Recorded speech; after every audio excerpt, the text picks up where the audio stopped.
Alhamdulillahi ala ihsanih wa syukru lahu ala taufiqihi wa amtinanih wa asyhadu an la ilaha illallah wahdahu la syarika lahu ta'ziman li sya'nih wa asyhadu anna Muhammadan abduhu wa rasuluhu da'ila ridwanih. Allahumma salli alaihi wa ala alihi wa ashabihi wa ikhwanih.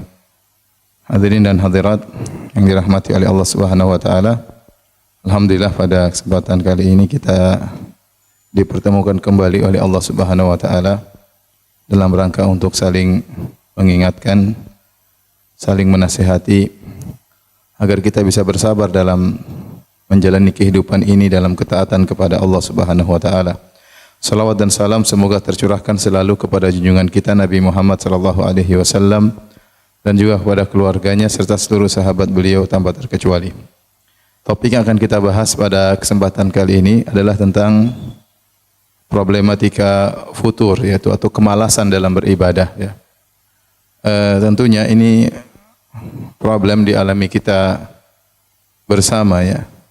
Semua orang yang menjalani ketaatan kepada Allah Subhanahu wa taala pasti ada masa-masa di mana dia akan futur, dia akan malas dalam beribadah. Ini bukan hanya menimpa orang-orang yang baru hijrah, ya, bahkan orang-orang yang sudah lama berhijrah, ya, juga mengalami hal tersebut, ya, mengalami hal di mana mereka ada masa-masa dia futur untuk malas beribadah. Bahkan terkadang kita dapati dalam sebagian hadis, sebagian sahabat juga mengalami hal tersebut. Nanti akan kita sebutkan dalilnya, ya, bahwasanya futur ini problem yang dialami oleh semua orang. Karena sebagaimana perkataan pepatah, dawamul hal minal muhal, ya, bahwasanya selalu dalam satu kondisi taat terus itu adalah perkara yang mustahil. Nabi SAW bersabda, istaqimu walan tuhsu. Istiqamalah kalian dan kalian tidak bakalan mampu. Ada saatnya seorang kemudian malas, ada saatnya seorang dalam kondisi futur, ya. Namun yang perlu kita bahas, ya, bagaimana kita menghadapi masa-masa malas tersebut. Dan apa sih sebabnya kenapa kita sering mengalami masa tersebut? Ada sebagian orang dia kadang-kadang malas, tapi kadang tidak sering-sering. Sebaliknya ada sebagian orang malasnya yang sering, rajinnya yang kadang-kadang, ya. Ya. Yang kita ingin adalah rajinnya sering, malas kadang-kadang, itu suatu yang wajar. Nah, bagaimana, apa sebabnya dan bagaimana kita menghadapi hal tersebut, ya, agar kita selamat di dunia maupun di akhirat. Ibu yang dirahmati oleh Subhanahu wa taala, ya. Rasulullah sallallahu alaihi wasallam telah mengisyaratkan hal ini dalam satu hadis yang sahih yang diriwayatkan oleh Al-Imam Ahmad rahimahullahu taala dalam musnadnya, di mana Nabi sallallahu alaihi wasallam bersabda dari hadis Abdullah bin Amr bin Al-As radhiyallahu taala anhuma, anin Nabi sallallahu alaihi wasallam, dari Nabi sallallahu alaihi wasallam beliau bersabda, likulli amalin syirrah. Setiap amalan itu ada masa semangatnya, ada masa kuatnya dalam beramal. Wa likulli syirratin fatrah. Namun masa semangat beramal tersebut ada saatnya futur. Faman kanat fatratuhu ila sunnati faqad aflah. Barang siapa yang tatkala di masa malas tersebut menimpanya, dia tetap kembali kepada sunnah Nabi, sunnahku, maka dia telah beruntung. Wa man kanat ila ghairi dzalik faqad halak. Barang siapa yang ternyata di masa-masa malasnya dia pergi kepada selain petunjuk Nabi sallallahu alaihi wasallam, maka dia telah binasa. Maksud hadis ini sebagaimana dikatakan para ulama, tatkala kita inna likulli amalin syirrah, setiap amalan itu ada masa semangatnya. Kalau lagi semangat, semangatlah beribadah. Mumpung lagi semangat sedekah, sedekahlah. Lagi semangat salat malamlah. Nanti ada masa di mana seorang futur, malas, dan itu menimpa siapa saja. Nah, tatkala menghadapi masa malas ini, satu saja yang harus dia lakukan, jangan dia tinggalkan kewajiban itu. Mungkin solat malamnya dia tinggalkan, mungkin solat rawatib dia tinggalkan, mungkin puasa sunnah dia tinggalkan, tapi yang fardu jangan sampai dia tinggalkan. Itu berarti di masa malas dia masih berada di atas sunnah Nabi sallallahu alaihi wasallam. Nah, orang yang seperti ini tatkala dia rasa malas, ditimpa dengan kemalasan, ya, dia tetap mempertahankan yang wajib-wajib, suatu saat dia akan kembali lagi menjalankan yang sunnah-sunnah. Karena Namanya manusia, ada masa dia tidak selalu semangat, ada masa dia pun berhenti dari semangatnya. Oleh karenanya, seperti saya singgung di awal pengajian, hal ini juga dialami oleh sebagian sahabat. Al-Imam Muslim dalam sahihnya meriwayatkan dari Hanzalah Al-Usayyidi radhiyallahu taala anhu, seorang sahabat bernama Hanzalah Al-Usayyidi, dan dia termasuk kutab Rasulullah, termasuk sekretarisnya Nabi sallallahu alaihi wasallam yang ikut mencatat Al-Qur'an kalau wahyu turun kepada Nabi sallallahu alaihi wasallam. Hanzalah berkata, "Laqiyani Abu Bakar." Aku bertemu dengan Abu Bakar As-Siddiq radhiyallahu taala anhu. Faqala kaifa anta? Maka Abu Bakar bertanya, "Bagaimana kondisimu?" "Ya Hanzalah, wahai Hanzalah." Qala, aku berkata, "Nafaqa Hanzalah." Hanzalah telah melakukan kemunafikan.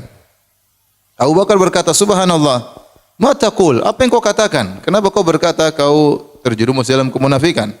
Qultu, Hanzalah berkata, "Nakunu 'inda Rasulillah sallallahu alaihi wasallam yudzakkiruna bin nar wal jannah hatta ka'anna ra'yu ain." Kita kalau lagi di sisi Nabi sallallahu alaihi wasallam, lantas Nabi mengingatkan kepada kita tentang surga dan neraka, seakan-akan kita melihat neraka dan surga tersebut secara langsung. Ya, jadi kalau di sisi Nabi iman kita naik. Kita dengar Nabi cerita tentang surga, tentang neraka, seakan-akan kita lihat langsung surga dan neraka tersebut. Fa idza kharajna min inda Rasulillah. Tetapi kalau kita pulang meninggalkan Nabi sallallahu alaihi wasallam, afasna al-azwaj wal aulad wad dhai'at, lantas di rumah kita interaksi dengan istri, dengan anak, dengan pekerjaan, ya. Fanasina katsiran, akhirnya kita lalai, banyak yang kita lupakan. Sehingga Hanzalah tatkala tidak di sisi Nabi merasa imannya lemah, tatkala di sisi Nabi sallallahu alaihi wasallam mendengarkan pengajian-pengajian maka dia merasa imannya tinggi. Itulah yang dia katakan nafaqa Hanzalah. Sungguhnya saya telah melakukan apa? Kemunafikan. Nanti dia merasa imannya kurang, itu adalah kemunafikan. Maka apa kata Abu Bakar? Fa wallahi inna lanalqa mithla hadza. Saya juga mengalami demikian seperti yang kau alami. Fantalaqtu ana wa Abu Bakar, maka aku Hanzalah bersama Abu Bakar, kami pun pergi hatta dakhalna ala Rasulillah sallallahu alaihi wasallam, sampai kami bertemu dengan Rasulullah sallallahu alaihi wasallam. Qultu nafaqa Hanzalah ya Rasulullah. Aku berkata, wahai Rasulullah, sungguhnya Hanzalah telah melakukan kemunafikan. Maka Rasulullah SAW berkata, wa ma dzaka?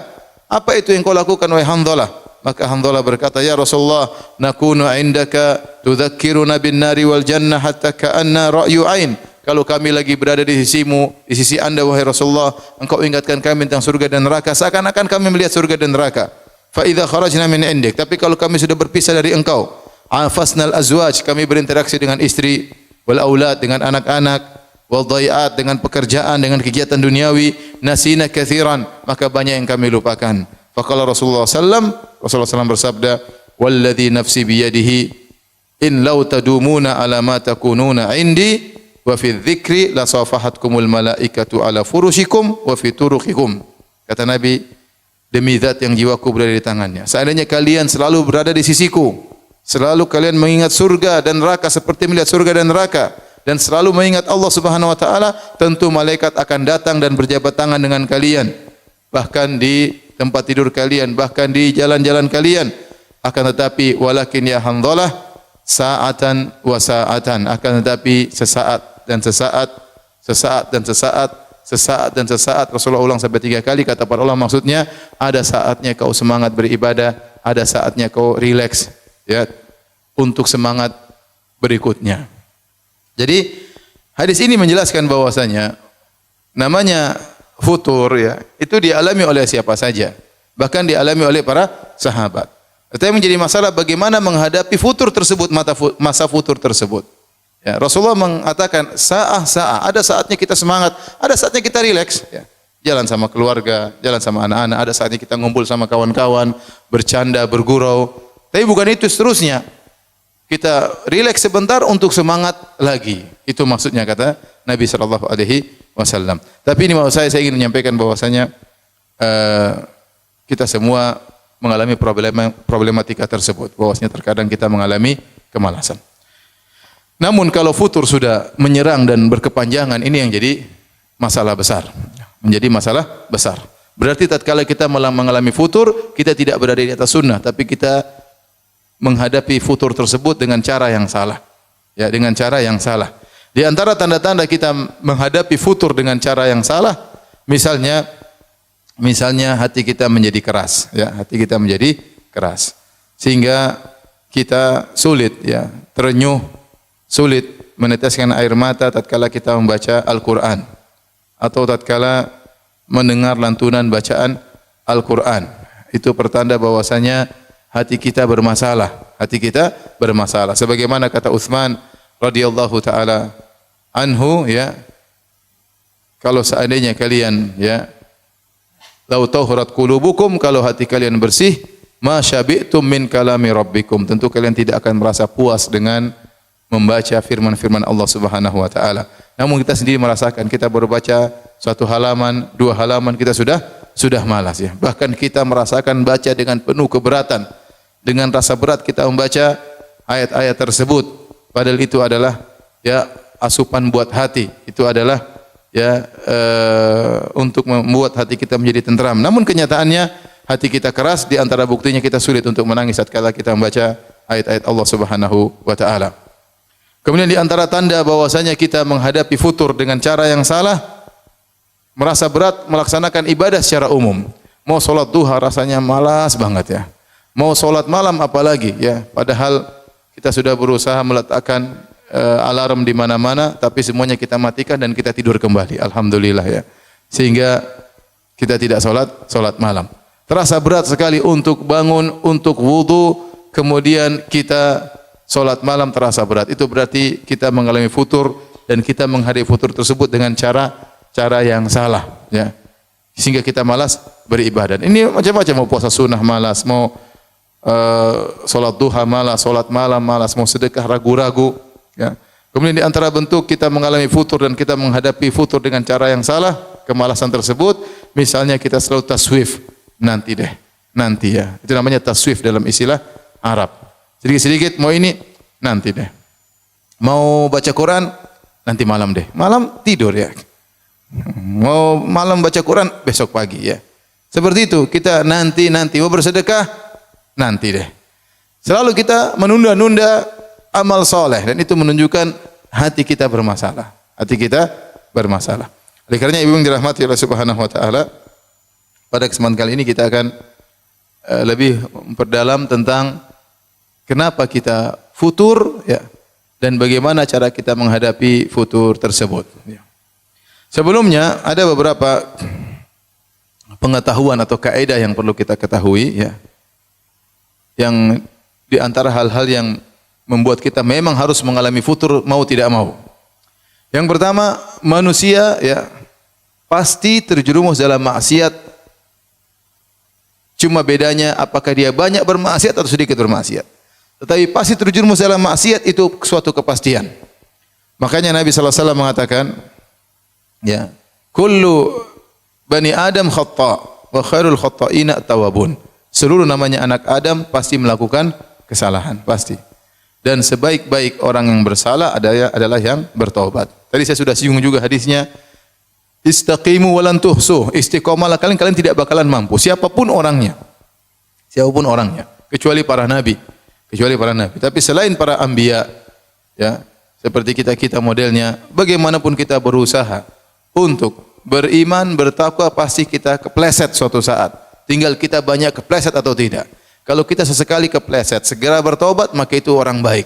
Tapi kalau terlalu banyak terpleset, maka berarti enggak beres, ya. Tetapi ingat bahwasanya manusia pasti dia melakukan kesalahan. Ini yang pertama. Yang kedua, kita harus sadar bahwasanya hati ini sangat mudah berubah.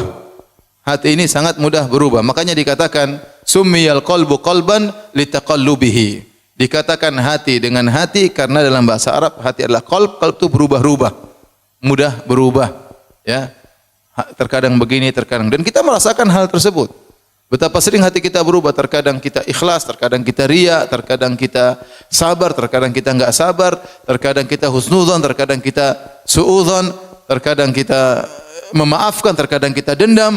Betapa mudah hati ini berubah. Terkadang bahkan di pagi hari kita ikhlas, sore harinya kita sudah riya, ya. Terkadang di pagi hari kita maafkan, sorenya kita sudah dendam. Ya. Seperti itu ya. Jadi hati ini sangat mudah berubah-ubah. Oleh karenanya dalam suatu hadis Rasulullah SAW bersabda, "La qalbu ibni Adam asra'u taqalluban minal qidir idza ijtama'at ghulyanan." Bahwasanya hati seorang anak Adam itu lebih cepat berubah daripada panci kalau sudah mendidih kan airnya bergejolak ya. Airnya mendidih sehingga bergejolak air tersebut, maka hati manusia lebih cepat berubah. Tatkala kita tahu hati mudah berubah, maka rawan untuk futur. Rawan untuk futur. Hari ini semangat, besok sudah malas. Minggu ini semangat, minggu depan sudah malas. 1 minggu semangat, 1 tahun malas, bahaya.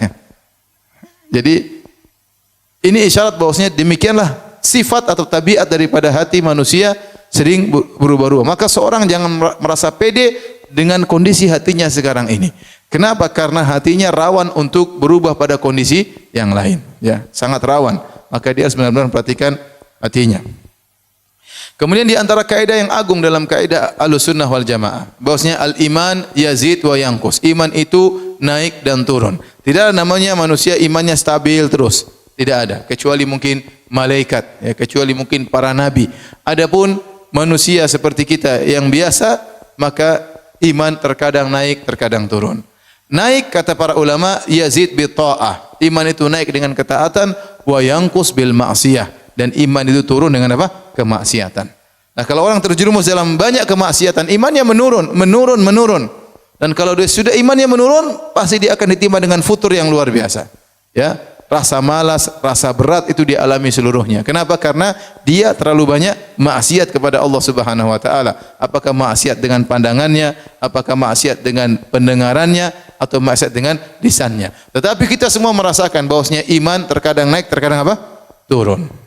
Maka tatkala iman kita lagi turun, waspada. Jangan kita biarkan terus-menerus sehingga dia turun semakin habis, dan kita biarkan saja enjoy dengan kemaksiatan yang kita lakukan. Baik, inilah hal-hal poin-poin yang harus kita ketahui ya, sehingga kita tahu kondisi kita ini untuk futur sangat mudah ya, untuk futur sangat mudah. Maka kita senantiasa waspada ya dalam menghadapi tatkala kita sedang futur. Baik, bagaimana cara kita untuk mengurangi futur, atau tatkala kita mengalami futur, apa yang harus kita lakukan? Ada beberapa hal yang mungkin harus kita perhatikan agar kita tidak cepat futur, dan kalau kita futur kita segera memperbaiki diri kita ya. Yang pertama, ibu yang dirahmati Allah Subhanahu wa taala, yang pertama beramal soleh sesuai dengan kemampuan ya. Sesuai dengan kemampuan. Jangan terlalu semangat berlebih-lebihan ya. Semangat terus mogok, berhenti. Ya. Tetapi berjalanlah semampunya, tetapi berkesinambungan. Itu yang sangat penting. Tatkala kita berkesinambungan, maka kita tidak mudah terjerumus dalam futur. Kenapa bisa kita lakukan? Tapi kalau kita semangat berlebihan, akhirnya kita terjungkal sendiri. Dan itu banyak saya lihat. Orang mungkin baru hijrah, orang mungkin baru semangat luar biasa. Semangat tahu-tahu terjungkal. Entah berapa tahun kemudian kita enggak benar lagi tentang dirinya. Berapa tahun kemudian kita dengar lagi dia sudah tidak berdakwah. Berapa tahun kemudian kita sudah dengar lagi dia sudah tidak bersedekah. Berapa tahun kemudian kita dengar lagi dia sudah tidak ada pengajian di rumahnya, misalnya. Kenapa? Karena dia waktu semangat luar biasa berlebih-lebihan, imannya belum bisa sinkron dengan semangatnya. Sehingga saking semangatnya, kemudian dia mogok tiba-tiba. Dan itu bahaya ya. Oleh karenanya Nabi SAW bersabda, "Khudhu minal amali ma tutiqun." Kerjakanlah amal yang kalian mampu kerjakan. Fa inna Allah la yamallu hatta tamallu. Sungguhnya Allah tidak bosan sampai kalian yang bosan. Kemudian kata Nabi, wa habbu salati ila Nabi sallallahu alaihi wasallam ma duwima alaihi wa in qallat.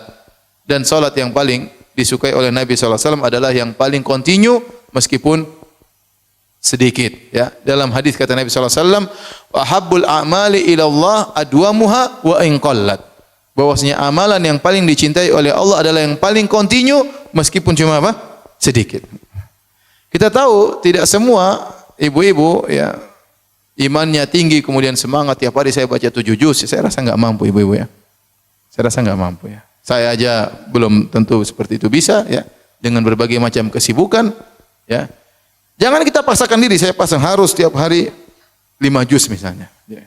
Kita bukan anak pondok di pesantren ya. Kalau di pesantren terkadang satu hari 10 juz bisa mereka. Ya, kita masing-masing punya kegiatan, ibu-ibu juga banyak kegiatannya, bapak-bapak juga banyak kegiatannya. Kita lihat yang mungkin kita lakukan. Taruhlah setengah juz, oke, saya mampu insya Allah sebagai tahap awal. Maka continue. Ya. Jangan langsung semangat 3 juz tiap hari. Tahu-tahu 3 juz, terus tahu apa? KO. Ya. Habis itu enggak lagi ya. Enggak lagi baca Quran. Ya. Ya. Mulailah baca-baca yang lainnya. Dan itu terjadi ya. Dalam satu hadis, ya dikhulun Nabi sallallahu alaihi wasallam zata yaumin fil masjid. Satu hari Rasulullah SAW masuk ke masjid. Fa idza hablun mamdudun baina sariyatain. Tiba-tiba Nabi melihat ada tali yang terikat antara satu tiang dengan tiang masjid yang lainnya. Faqala ma hadzal hablu? Ini tali apa kata Nabi sallallahu alaihi wasallam?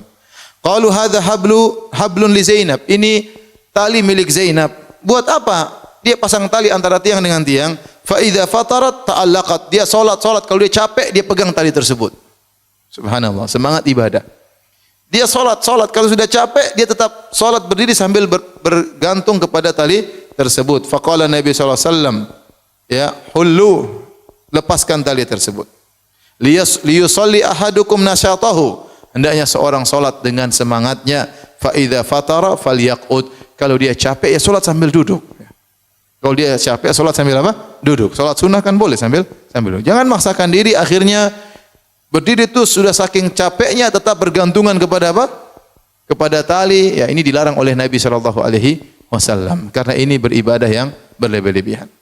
Oleh karenanya waktu ada 3 orang datang kepada Nabi sallallahu alaihi wasallam, kemudian 3-tiganya bercita-cita untuk beribadah yang banyak. Satunya berkata, "Inni la usholil lail wa la anam." Saya ingin salat semalam suntuk, saya tidak mau tidur. Satu berkata, "Sa'asum wa la uftir." Saya ingin tiap hari puasa dan saya tidak berbuka. Yang satu berkata, "Ini sa'atazilun nisa." Saya enggak mau nikahi wanita-wanita, mengganggu saja. Akhirnya kata Nabi sallallahu alaihi wasallam, kamu yang ngomong begini, kamu yang ngomong begini, kata Nabi, inni la atqakum lillah wa akhsyakum. Aku adalah orang yang paling bertakwa kepada Allah dan yang paling takut kepada Allah. Walakinni usolli wa anam, tapi saya salat dan saya apa? Tidur. Wa asumu wa uftir, saya berpuasa dan saya berbuka. Wa atazawwaju nisa, dan saya menikahi para wanita. Faman raghiba an sunnati falaysa minni. Barang saya benci dengan sunnahku bukan dari golonganku. Jadi Nabi memberikan contoh ibadah sesuai dengan kemampuan masing-masing. Kita mungkin tatkala baca sejarah sahabat ibadahnya luar biasa, ya, itu dia imannya sudah tinggi. Kita jangan langsung tiba-tiba pengin niru dia. Kita enggak mampu. Ya. Kita pelan-pelan. Semuanya perlu tahapan. Tahu-tahu baca, ada sahabat sholat 1 rakaat 30 juz. Saya ingin coba. Enggak bisa. Enggak bisa. Iman masih sangat pas-pasan ya. Kemudian pengin 1 rakaat 30 juz tidak mampu. Jadi maksud saya Islam itu logis dan Islam itu ada porsinya masing-masing. Ya makanya hadis yang masyhur tentang kisah Salman Al-Farisi waktu bertemu dengan Abu Darda. Salman mendatangi Abu Darda, ternyata Abu Darda tidak ada di rumah dan ada istrinya. Istrinya penampilannya tidak rapi, maka Salman bertanya, "Mana suamimu?" Kata istrinya, "Akhuka Abu Darda laisa lahu hajatun ila dunya." Sungguhnya Abu Darda, saudaramu tersebut tidak butuh dengan dunia. Artinya kawanmu itu tidak perhatian sama saya, istrinya. Akhirnya Salman menanti kedatangan Abu Darda. Ternyata Abu Darda sedang puasa. Kemudian Abu Darda hidangkan makanan kepada Salman. Kata Abu Darda, "Makan wahai Salman." Kata Salman radhiyallahu anhu, "Enggak. Saya tidak makan sampai kau makan juga." Kata Abu Darda, "Saya puasa." Kata Salman, "Buka puasamu baru kita makan bareng." Akhirnya mereka makan bareng. Kemudian di malam hari baru sepertiga malam pertama Abu Darda semangat ibadah, pingin salat malam. Kata Salman, "Belum, tidur dulu." Mungkin jam 10 atau jam 12 bangun lagi pingin salat. Kata Salman, "Belum, tidur dulu." Tatkala sudah sepertiga malam yang terakhir, maka Abu Darda dibangunkan oleh Salman untuk salat malam. Setelah itu Salman nasihati Abu Darda. Dia berkata, "Inna li rabbika 'alaika haqqan." Wahai Abu Darda, sungguhnya Tuhanmu punya hak. Wa li jasadika 'alaika haqqan, bahwasanya badanmu juga punya hak untuk istirahat. Wa li zawrika 'alaika haqqan, tamumu juga punya hak untuk kau jamu. Wa li ahlika 'alaika haqqan, istrimu juga punya hak untuk kau mesrai. Ya, fa'ati kulli dzi haqqin haqqah, berikanlah masing-masing apa? Porsinya. Berikanlah masing-masing haknya. Maka kemudian Abu Darda lapor kepada Nabi sallallahu alaihi wasallam, "Ya Rasulullah, Salman bilang saya begini-begini." Kata Nabi sallallahu alaihi wasallam, "Shadaqa Salman, Salman benar." Ini dalil bahwasanya kita tatkala beribadah, ya, lihat porsinya dan kita berusaha untuk berkesinambungan, berusaha untuk continue. Kalau terlalu berat kita tidak bakalan mampu, ya. Maka kita kasih porsi yang kira-kira sesuai dengan kemampuan kita, meskipun sedikit-sedikit. Ya, dalam hal apapun, dalam salat malam, dalam baca Quran, dalam sedekah, jangan langsung saya pingin tiap hari salat duha 8 rakaat. Ya, baru seminggu, oke. Mulai minggu kedua, waduh, capek. Akhirnya 1 rakaat pun tidak. Kenapa? Tidak kuat. Ya. Satu lagi, saya pingin bersedekah tiap hari 5 juta. Taib 5 juta tiap hari. Ya. Baru 3 hari sudah berhenti. Hari berikutnya enggak kuat, ya. Kenapa? Karena Nabi tidak menyuruh kita demikian. Nabi suruh, "Alaikum minal amali ma tutiqun." Lakukanlah amalan yang kalian mampu. Ya. Nanti kalau kamu sudah terbiasa, sudah terlatih, sudah sinkron antara amal dengan imanmu, maka naikkan kuantitasnya, naikkan kualitasnya, tidak jadi masalah. Maka kita tidak heran melihat bagaimana para salaf dahulu ibadah mereka luar biasa. Lihatlah Abbad bin Bishr radhiyallahu taala anhu waktu dia salat, tahu-tahu kena anak panah di kakinya. Kemudian keluar darah, dia tetap salat, melanjutkan salatnya. Kena anak panah kedua, dia tetap salat. Kena anak panah ketiga, dia tetap salat. Maka ditanya, "Kenapa kau tidak berhenti dari salatmu?" "Saya sedang baca surat Al-Kahfi. Saya tidak ingin berhenti di tengah jalan." Ya, itu lain, ya. Tidak sama seperti kita, baru ada semut kita sudah gelisah. Repot, ya. Jadi, maksud saya seorang berusaha mencapai derajat yang tinggi tapi perlahan. Nah, kalau dia tidak melalui tahapan, sering futur. Sering futur. Baru hijrah, langsung bikin pengajian tiap hari di rumahnya, ya. Haram, aduh, haram semua, Buyan, enggak usah pengajian. Ini pengajian bikin saya tidak bisa hidup, begini caranya. Ya. Kesini enggak boleh, kesana enggak boleh, jalan-jalan enggak boleh, beli ini enggak boleh, anu enggak boleh. Udah buyar pengajian. Ya pelan-pelan ya, ukhti, pelan-pelan. Pelan-pelan. Iman kita enggak kuat, pelan-pelan. Rasulullah suruh apa? Bertahap. Karena kalau kita langsung semangat, terus-terusan, saya bukan ngajarin ibu malas-malas, ya enggak, ya. Bukan berarti Ustaz bilang boleh malas-malasan. Bukan malas-malasan, enggak. Tapi pelan-pelan, bertahap. Jangan langsung kenceng, voltase tinggi, akhirnya meledak. Enggak kuat. Ya. Maka ini diantara hal yang membantu kita untuk bisa bertahan tidak futur. Kita kerjakan ibadah sesuai dengan kemampuan. Kalau ada orang lihat satu ibu yang satu, Masya Allah, tiap hari bacuran enggak berhenti, ya sudah. Kita jangan dengki, kita bilang Masya Allah, saya belum bisa seperti dia. Saya pingin seperti dia, saya enggak mampu. Pelan-pelan lah. Ya sudah. Jangan langsung kita pingin seperti dia, semangat, akhirnya kita terputus, futur, enggak kuat. Taib.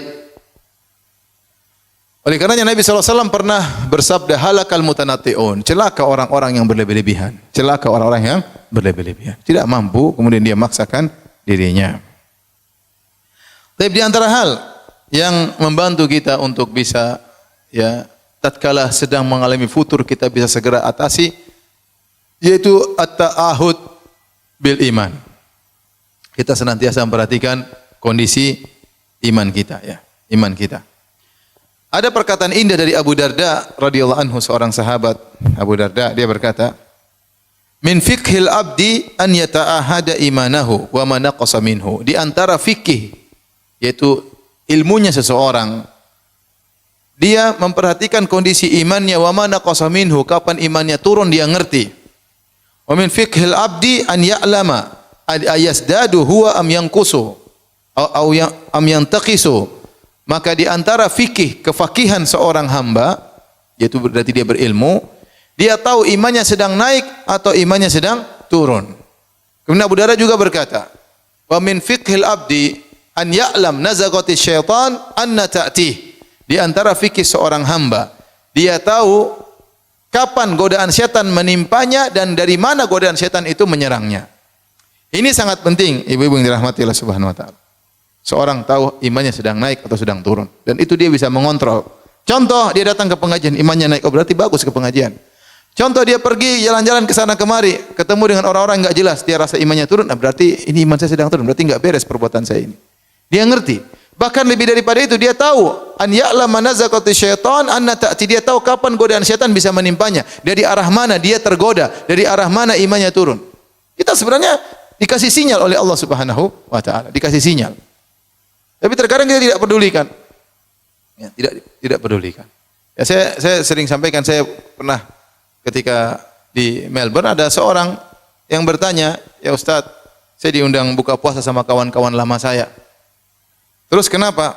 Tapi kawan-kawan itu dulu sering mabok sama saya. Dan biasanya kalau habis buka puasa kita mabok." Terus gimana? Saya bilang, "Ya janganlah." Ya. Jangan.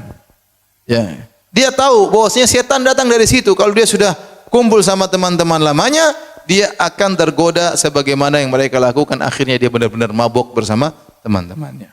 Kita masing-masing tahu. Seorang tahu tatkala dia misalnya lagi ke tempat tertentu, imannya turun, maka jangan ke situ.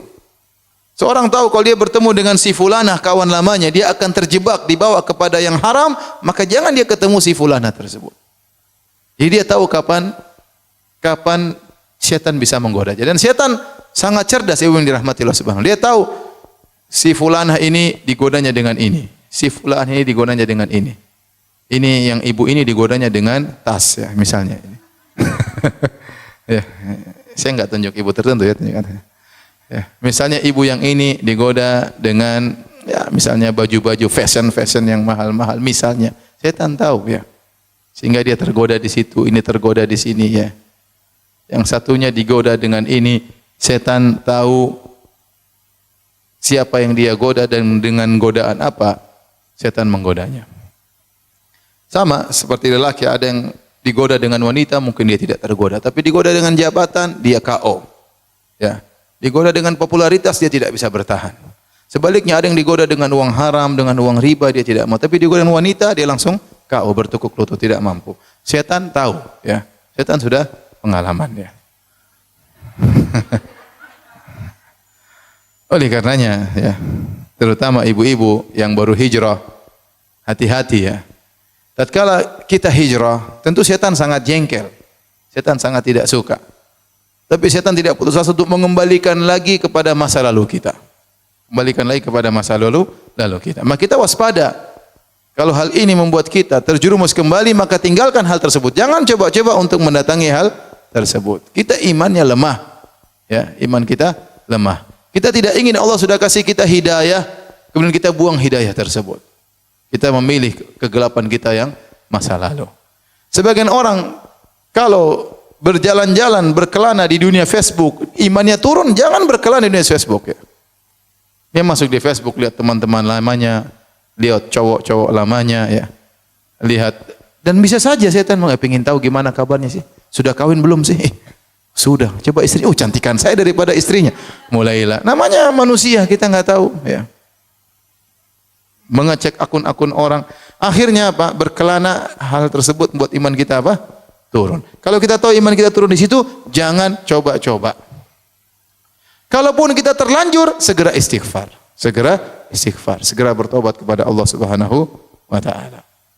Oleh karena ini sangat penting, seorang harus tahu kapan imannya naik dan kapan imannya turun, dan dari mana dia terjatuh. Dia harus ngerti. Ya. Ada orang mungkin kalau digoda dengan lain dia bisa kuat, tapi digoda dengan musik dia enggak kuat. Tahu-tahu kepalanya goyang-goyang sendiri. Tahu-tahu dia bersenandung. Ada kawan saya jalan di mall sama istrinya. Tahu-tahu dia dengar nyanyian. Siapa yang nyanyi? Ternyata istrinya yang nyanyi. Ternyata istrinya sudah hijrah tapi belum kuat hijrahnya. Jadi bawa ke mall, lagu yang menyenangkan, istrinya ikut nyanyi. Siapa ikut nyanyi samping saya? Ternyata istrinya. Itu bukan saya, ya, bukan, ya. Taib. Di antara hal yang membantu kita untuk tidak sering terjerumus dalam futur, dan kalau terjerumus dalam futur kita segera kembali, adalah kita memilih teman yang benar, yang benar. Ini sering saya sampaikan berulang-ulang, bahwasanya pengaruh teman itu sangat luar biasa. Teman bisa merubah mindset cara kita berpikir. Teman bisa merubah pola hidup kita dalam menjalani kehidupan. Teman bisa merubah cara berbicara kita. yang tadinya mungkin seorang tawadhu bisa menjadi sombong, dan sebaliknya orang yang sombong bisa menjadi apa? Tawadhu. Karena melihat temannya.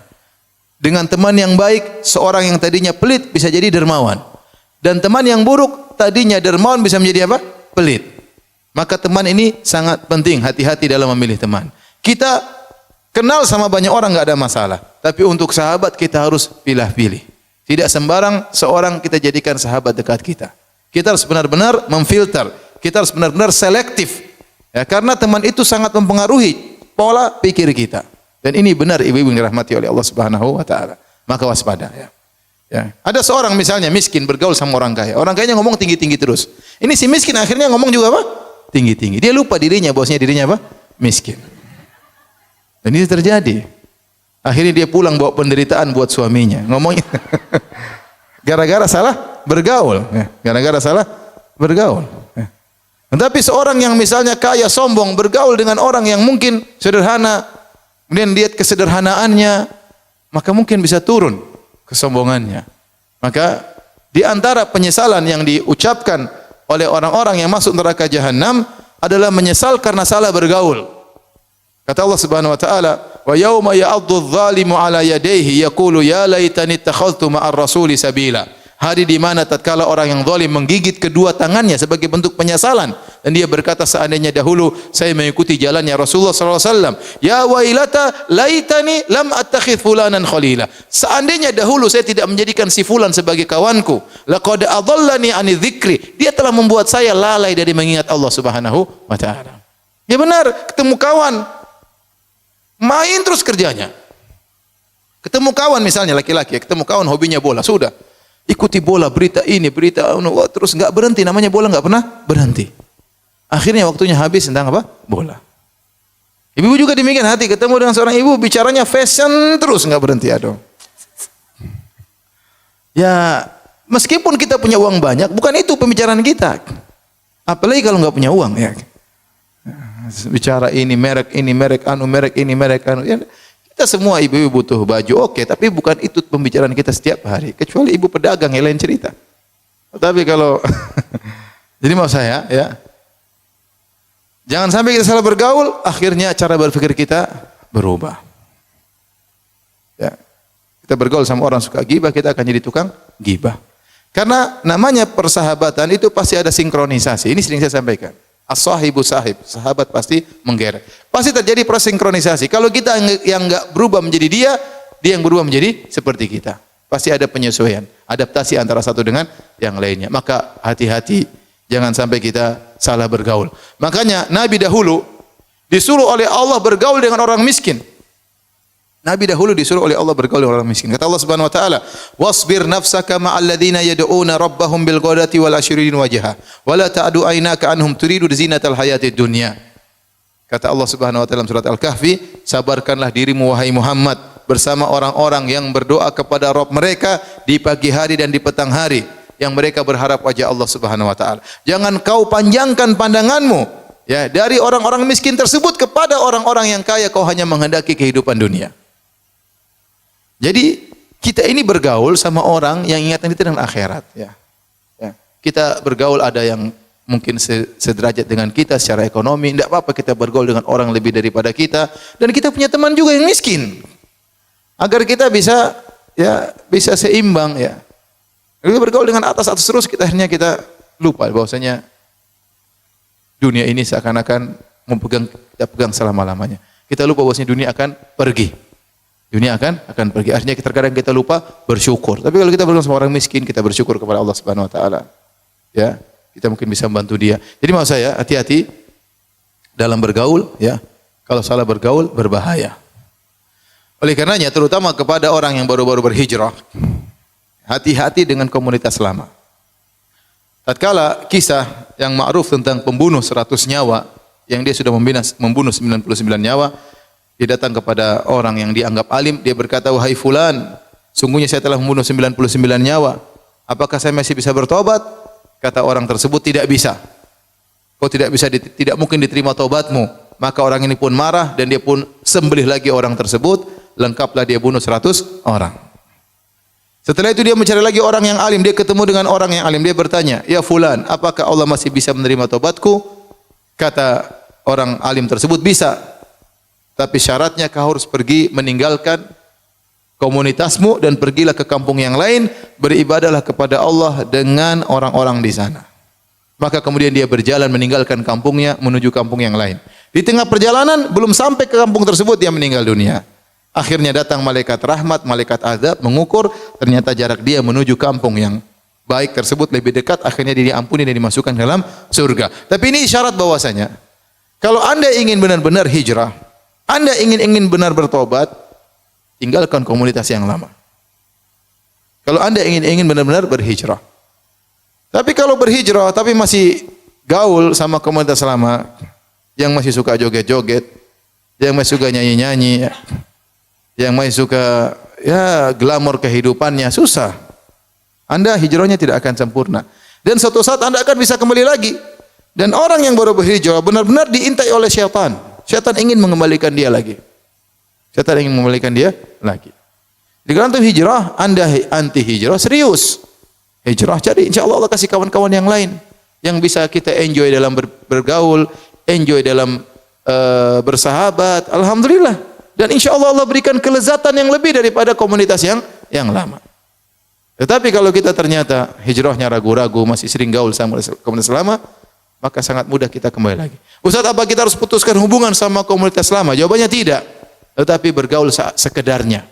Sekedarnya boleh. Kita tetap say hello, mungkin masih di grup. Tapi kalau ternyata memang benar-benar mengganggu, kita harus tinggalkan mereka karena Allah Subhanahu wa taala. Kalau tidak, maka suatu saat kita akan kembali lagi atau hijrah kita akan ragu-ragu. Ya. Saya ingatkan kepada mungkin sebagian orang, ya saya tidak tahu hadir di sini atau yang lainnya, yang mungkin sebelumnya berada dalam dunia artis, dunia ketenaran, kemudian dia berhijrah. Ya. Terkadang dalam hatinya masih ada syahwat ingin tenar, ingin tetap terkenal, tetap disanjung orang. Buang itu semua. Anda ingin hijrah, buang itu semua. Ya. Kalau mau hijrah, buang itu semua. Adapun hijrah tapi tetap saja masih mau disanjung orang, tetap saja ingin tampil bersama yang lainnya, maka saya rasa hijrah itu kurang sempurna. Ya. Kalau ingin kelezatan dalam bersahabat, kelezatan dalam hijrah, tinggalkan itu semua. Saya kadang sedih lihat sebagian orang sudah berhijrah tapi dia masih terngiang-ngiang dengan ketenaran, masih ingin tetap apa? Tenar, masih ingin tetap tampil. Terkadang dia tampil dengan istrinya, terkadang masih pamerkan. Saya sedih aja ngeliat ya. Oleh karenanya, hadirin hadirat yang Allah Subhanahu wa taala, seorang tatkala hijrah, ya, dia berusaha untuk hijrah dengan serius, ya. Say hello tetap ada dengan kawan-kawan lamanya, tapi jangan kemudian intens dengan mereka, karena iman ini kita lemah, kita rawan kembali lagi. Kita rawan kembali lagi. Saya kapan ditelepon seorang, "Ustaz, saya sudah lama meninggalkan musik. Tapi saya dengar ada yang bilang musik boleh, Ustaz. Gimana? Saya mau kembali lagi." Jangan, saya bilang. Aduh, antum sudah dapat nikmat jauh dari musik, nikmat mendengarkan Al-Quran, nikmat mendengar pengajian, kemudian mau rusak lagi antum dengan musik-musik yang sudah antum tinggalkan. Untuk menghilangkan racun musik dari hati sih tidak gampang. Saya aja yang sudah jadi ustaz terkadang dengar musik masih apa? Masih goyang. Saya mengganggu. Lagi yang baru apa? Baru hijrah, ya. Ya, racun itu sulit, terkadang sudah kita buang muncul lagi racun tersebut, ya. Ya. Oleh karenanya hijrah yang serius. Ya, agar kita terhindar dari yang namanya futur, ya. Kemudian di antara hal yang membantu kita untuk tidak terjebak dengan futur, ataupun kalau kita sudah mengalami futur, kemalasan, segera kita bisa obati. Di antara jangan meremehkan dosa-dosa kecil. Jangan meremehkan dosa-dosa kecil, ya. Seorang penyair berkata, "Khallidz dzunuba kabiraha wa saghiraha dzaka tuqa." Bersihkanlah dirimu atau tinggalkanlah dirimu dari dosa-dosa, baik dosa besar maupun dosa kecil. Itulah ketakwaan yang sesungguhnya. Wahdhar kamashin fawqa ardi syauqi yahdharu ma yara. Jadilah engkau seperti seorang yang berjalan di satu jalan yang banyak durinya, maka dia senantiasa waspada jangan sampai ada duri besar, duri kecil yang menusuknya, senantiasa dia waspada. La tahqiranna saghiratan innal jibala minal hasa. jangan kau pernah meremehkan dosa kecil. Sungguhnya gunung berasal dari kumpulan batu-batu yang kecil. Oleh karena seorang waspada, ya, sering dia akhirnya futur gara-gara dosa-dosa kecil. Ya, misalnya mengumbar pandangan secara syariat dia bukan dosa besar, dia dosa kecil. Tapi kalau orang meremehkan hal tersebut, dia mengumbar, terbiaskan pada hatinya. Maka kemudian apa yang dia lihat semuanya masuk dalam hatinya, akhirnya dia timbul kemalasan. Ya, timbul rasa malas. Contoh, ya mungkin, Ustaz, masa kita nggak boleh nonton bioskop? Ya, boleh, tapi film apa? Ipin Upin terus musiknya dimatiin. Tapi kalau orang nonton misalnya film-film baru, ya, itu bukan dosa besar, bukan dosa besar. Kalau kita bicara syariat, dia bukan apa dosa besar. Dia dosa kecil, tetapi tatkala kita biasakan hal tersebut, itu pasti membias dalam hati kita, pasti. Kita melihat wanita yang cantik jelita di film tersebut, ya, yang mungkin lihat seorang wanita melihat laki yang tampan, kemudian macam-macam, akhirnya dia bandingkan dengan suaminya, sang suami bandingkan dengan istrinya, ya. Filmnya bagus sekali sayang, iya, karena artisnya cantik. Nah, begitu ya. Akhirnya istri bilang, ya Abi filmnya bagus ya karena aktornya tampan misalnya. Dan itu dosa kecil, tapi terbias dalam hati kita, akhirnya itu membuat kita malas. Makanya seorang salaf pernah berkata, saya terhalangi dari salat malam gara-gara dosa yang pernah saya kerjakan. Hanya kita malas banget salat malam. Kita malas banget untuk apa? Baca Quran. Kenapa? Karena hati kita sudah dimasuki oleh maksiat meskipun dosa-dosa kecil. Meskipun dosa-dosa kecil. Maka seorang berusaha, ya.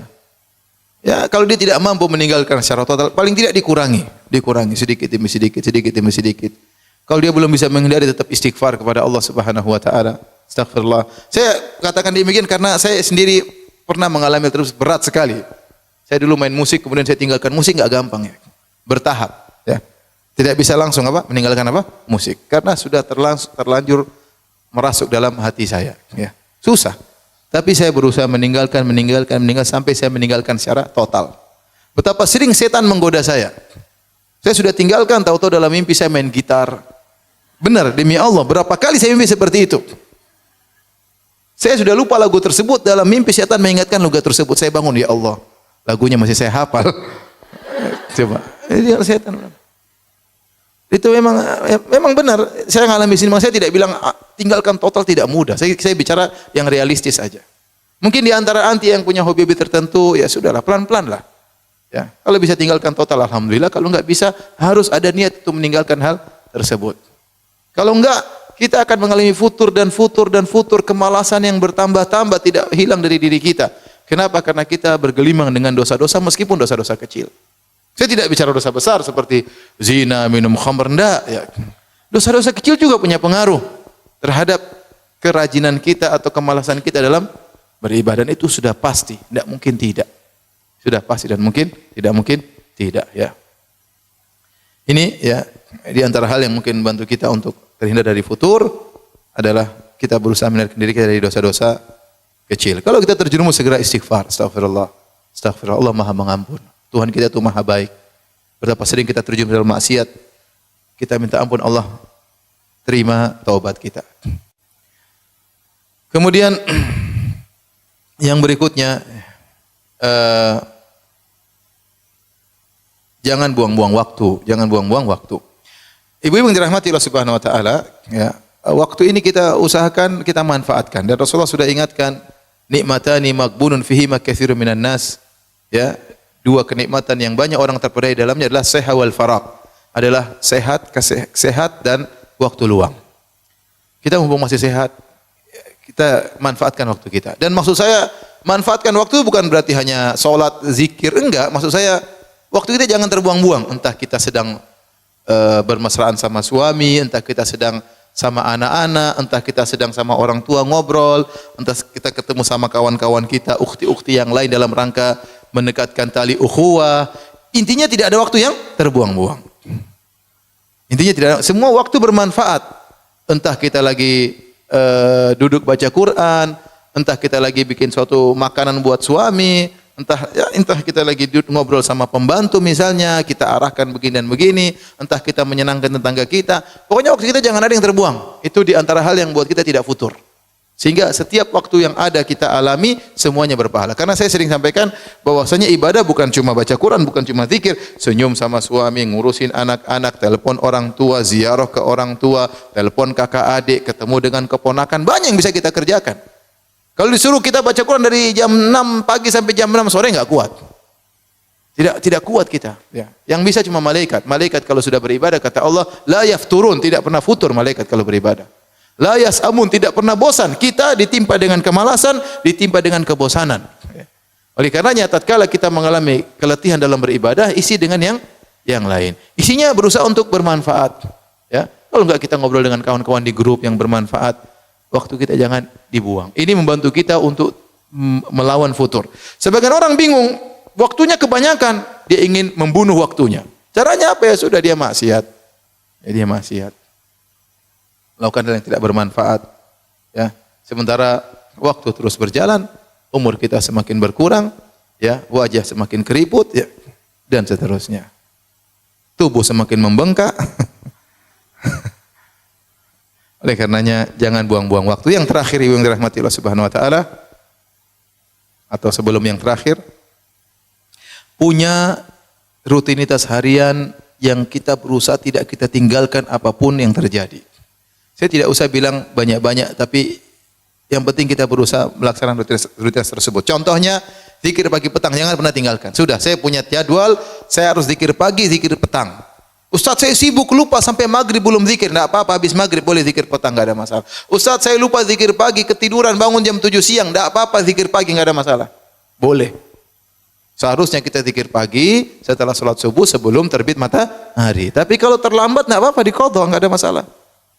Sama, seharusnya kita zikir malam atau zikir petang kalau bisa sebelum maghrib, dan ada sebagian yang setelah maghrib. Tetapi seandainya kita lupa pada isya baru ingat, tidak ada masalah kita zikir petang, tidak ada masalah.